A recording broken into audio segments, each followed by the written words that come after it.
Para pemirsa, saat ini saya berada di salah satu produksi ikan kering, namun tidak begitu asin. Kawasan ini dulu di Melabuh, Kabupaten Aceh Barat, paling sering memproduksi jenis ikan asin. Tapi karena permintaan pasar, jadi lebih memilih ikan yang tidak begitu asin.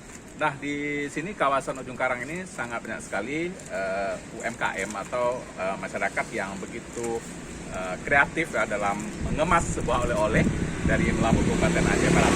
Nah, bagaimana proses dari pembuatan ikan ini dan apakah sudah ada kepedulian pemerintah terkait dengan produksi ikan-ikan kering ini yang banyak diminati oleh warga pendatang, khususnya yang datang dari Sumatera Utara, dari Padang, dan juga dari Pulau Jawa. Kalau belum ke Melabuh membawa ikan ini belum sah rasanya. Kita coba bincang-bincang dulu dengan salah satu warga di sini.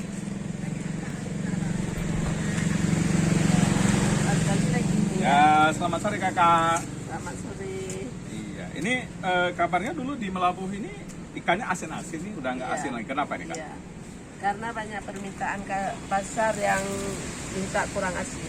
Nah, kurang asin. Nah, kabarnya kami juga terima tadi bahwa ini masih mandiri, masih Iya, belum- mandiri. masih mandiri ya. Iya. Belum ada kontrol dari pemerintah, misalnya berikan bantuan, habis itu jenis kertas packingnya tadi juga belum Enggak ada. label. Enggak ada belum.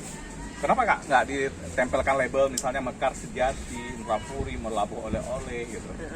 Dulu ada anak kuliah kan. Ini udah nggak anu lagi, nggak dibuat lagi.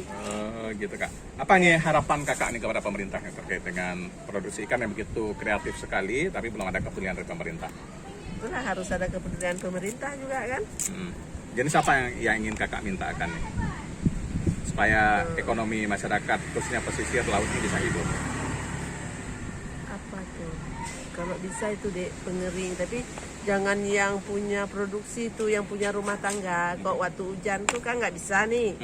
Nah itulah tuh pengering ikan asin. Baik pemirsa, rupanya masyarakat di sini masih dalam proses pengeringan ikan ini masih sangat alami menunggu matahari. Iya. Namun harapan kakak ini berharap pada pemerintah itu ada alatnya pengering di musim hujan agar masyarakat tetap bisa memproduksi jenis ikan kering asin ini. Dari Melabuh Aceh, Dimas Fuadi melaporkan.